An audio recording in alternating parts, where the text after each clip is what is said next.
ഇന്ന് ഞാൻ ഉണ്ടാക്കുന്നത് മാങ്ങ ചേർത്ത നെയ്മീൻ കറിയാണ്. ഇത് വളരെ ഈസി ആയിട്ടുള്ളൊരു മെത്തേഡാണ് നമ്മൾ കാണിക്കുന്നത്. ഇതിൽ ഞാൻ പുളിക്ക് വേണ്ടി ചേർത്തിട്ടുള്ളത് മാങ്ങ തന്നെയാണ്. കുടംപുളിയോ വാളംപുളിയോ ചേർക്കുന്നില്ല.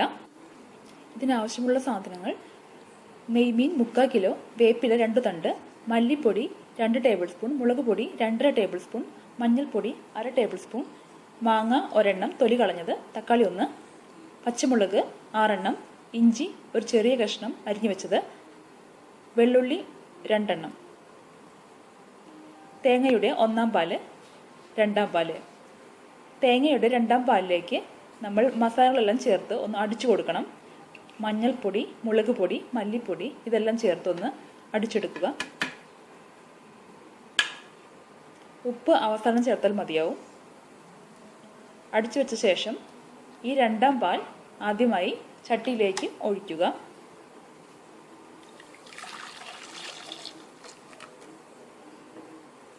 അതിനുശേഷം 1-ാം പാൽ ഒരു 1/4 ഭാഗം ഒഴിക്കുക. ഒരു 1/4 ഭാഗം ഞാൻ മാറ്റി വെച്ചിട്ടുണ്ട്. ഇത് കറി തിളച്ച ശേഷം അവസാനം ഒഴിക്കാനായിട്ടാണ്. ഇനി അതിലേക്ക് മാങ്ങ, തക്കാളി, ഇഞ്ചി, വെള്ളുള്ളി, പച്ചമുളക്, അവസാനം ഒരു കഷ്ണം കറിവേപ്പിലയും ഇട്ട് കൊടുക്കുക. ഞാൻ മാങ്ങ ഇവിടെ ആദ്യമേ തന്നെ ചേർത്തിട്ടുണ്ട്. ഇങ്ങനെ ചേർക്കുമ്പോൾ കറിക്ക് കൂടുതൽ കൊഴുപ്പ് കിട്ടും. കറിയിലേക്ക് ആവശ്യമായ ഉപ്പ് മാത്രം നമ്മൾ ആദ്യം ചേർത്ത് കൊടുക്കുക. മീൻ ചേർത്ത ശേഷം മീനിലേക്ക് ആവശ്യമായ ഉപ്പ് നമുക്ക് അപ്പോൾ ചേർക്കാം. ആദ്യമേ തന്നെ കുറേ ഉപ്പിട്ട് വെച്ച് കഴിഞ്ഞാൽ മാങ്ങയുടെ ഉള്ളിൽ ഉപ്പ് കൂടും. നന്നായി ഇളക്കി കൊടുക്കണം. ഞാൻ ആദ്യമേ പറയാൻ വിട്ടുപോയതാണ്. ഒരു തേങ്ങയാണ് ഞാൻ എടുത്തിട്ടുള്ളത്. അതിൻ്റെ 1-ാം പാലും 2-ാം പാലും നമ്മളിങ്ങനെ മൂടി വയ്ക്കുമ്പോൾ കയ്യിലകത്തിട്ട് വെച്ച് കഴിഞ്ഞാൽ കറി തിളച്ചിട്ട് പോയി പോവില്ല. കറി ഇത് ഏതാണ്ട് തിളച്ചു തുടങ്ങിയിട്ട് നമുക്കിനി അതിലേക്ക് മീൻ കഷ്ണങ്ങൾ ഇട്ട് കൊടുക്കാം. കറി ഒന്ന് ഇളക്കി കൊടുക്കണം. മാങ്ങ ഏതാണ്ട് പകുതി വേവ് ആയി തുടങ്ങിയിട്ടുണ്ട്. നമ്മളിങ്ങനെ മാങ്ങ കറിയുടെ ആദ്യമേ തന്നെ മാങ്ങ ചേർക്കുകയാണെങ്കിൽ ആ മാങ്ങ കുറച്ചൊന്ന് ഉടഞ്ഞിട്ട് കറിക്ക് കുറച്ചും കൂടി കൊഴുപ്പ് കൂടും. ഇനി അതല്ല, മാങ്ങ ഉടയുന്നത് ഇഷ്ടമില്ലാത്തവർ ഈ മീൻ കഷ്ണം ചേർക്കുന്നതിന് കൂടെ തന്നെ മാങ്ങ കഷ്ണം ചേർത്ത് കൊടുത്താൽ മതി. ആദ്യമേ തന്നെ ചേർക്കേണ്ട കാര്യമില്ല. ഒന്ന് നന്നായി ഇളക്കി കൊടുക്കുക. പക്ഷെ മീൻ പൊടിയാത്ത രീതിയിൽ ഇളക്കണം.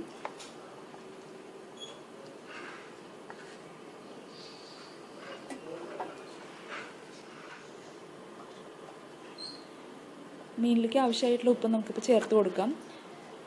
തേങ്ങാപ്പാലിലേക്ക് ആവശ്യമായുള്ള ഉപ്പ് നമ്മൾ ആദ്യമേ ചേർത്തിരുന്നു. ഇപ്പോൾ നമ്മളിത് മീനിന് വേണ്ടിയിട്ടുള്ള ഉപ്പാണ്. കുറച്ച് ഉപ്പ് നമ്മൾ ചേർത്ത് കൊടുക്കുക.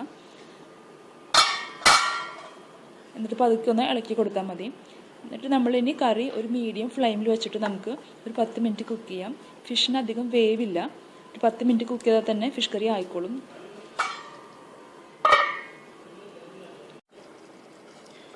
നമ്മുടെ കറി ഏതാണ്ട് ആയിക്കഴിഞ്ഞു. നല്ല മണം വരുന്നുണ്ട്.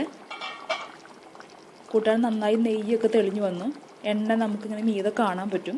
അതിനർത്ഥം കളി നന്നായി വറ്റി കഴിഞ്ഞു. ഇനി നമുക്ക് ഇതിലേക്ക് 1-ാം പാൽ മാറ്റി വെച്ചിരുന്നത് ചേർത്ത് കൊടുക്കാം. 1-ാം പാൽ പതുക്കെ എല്ലാ സൈഡിലുമായിട്ട് ഇങ്ങനെ ചുറ്റി ഒഴിച്ചു കൊടുക്കണം. അതിനുശേഷം ഒന്ന് പതുക്കെ ഒന്ന് ഇളക്കി കൊടുത്താൽ മതി. ഈ സമയത്ത് നമ്മൾ ഫ്ലെയിം നന്നായി കുറച്ച് സിമ്മിൽ വെച്ചാൽ മതി. കൂടുതൽ ഫ്ലെയിം വേണ്ട. കറി ഒന്ന് പതിച്ച ശേഷം നമുക്കിത് ഓഫ് ചെയ്യാം. കറി അതാണ് പതിച്ചു. ഫ്ലെയിം ഓഫ് ചെയ്യാം.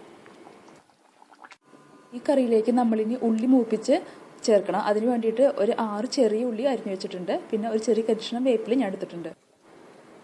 ഉള്ളി മൂപ്പിക്കാനായിട്ട് ഞാനിവിടെ ഫ്രൈ പാനിൽ വെളിച്ചെണ്ണ ഒഴിച്ച് വെച്ചിട്ടുണ്ട്. വെളിച്ചെണ്ണ നന്നായി ചൂടായി തുടങ്ങി. നമുക്കിതിലേക്ക് അരിഞ്ഞു വെച്ചിരിക്കുന്ന ചെറിയ ഉള്ളി ചേർത്ത് കൊടുക്കാം. ഈ മാങ്ങാക്കറി വയ്ക്കുമ്പോൾ ഏത് ഫിഷും മാങ്ങ ചേർത്ത് കറി വയ്ക്കുമ്പോൾ ഉള്ളി മൂപ്പിച്ച് ചേർത്താൽ അതിലൊരു പ്രത്യേക ടേസ്റ്റ് കിട്ടും. അതിന് വേണ്ടിയാണ് നമ്മളിങ്ങനെ ഉള്ളി മൂപ്പിച്ച് ചേർക്കുന്നത്. കറിവേപ്പിലയും കൂടി ചേർത്ത ശേഷം നമ്മൾ ചുവന്നുള്ളി നന്നായിട്ടൊന്ന് ബ്രൗൺ പരുവത്തിലാവുന്ന വരെ ഒന്ന് ഇളക്കി കൊടുക്കുക.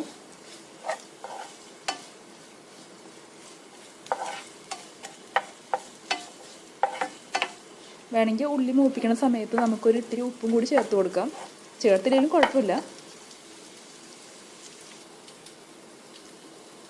ഇനി നമ്മൾ ഇതിലേക്ക് 1 സ്പൂൺ മുളക് പൊടി ചേർത്ത് കൊടുക്കണം. ആ മുളക് പൊടി ഞാനിവിടെ പേസ്റ്റ് ആക്കിയിട്ട് ചേർത്ത് കൊടുക്കുന്നത്.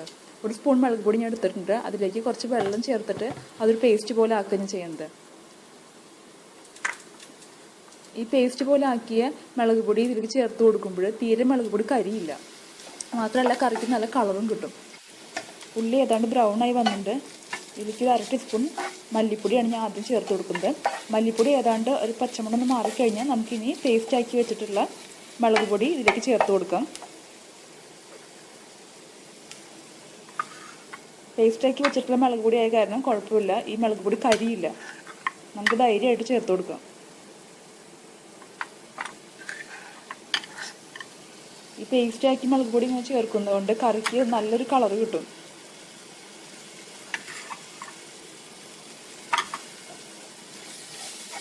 ഈ പേസ്റ്റ് ചേർത്ത ശേഷം പതുക്കെ ഒന്ന് ഇളക്കി കൊടുക്കണം നന്നായിട്ട്. ഏതാണ്ട് വെളിച്ചെണ്ണ ഇങ്ങനെ തെളിഞ്ഞ് വരുമ്പോൾ നമുക്കിത് ഓഫ് ചെയ്യാം. ഏതാണ്ട് ശരിയായിട്ടുണ്ട്, വെളിച്ചെണ്ണ തെളിഞ്ഞ് വന്നു. നമുക്ക് കറിക്ക് ചേർത്ത് കൊടുക്കാം.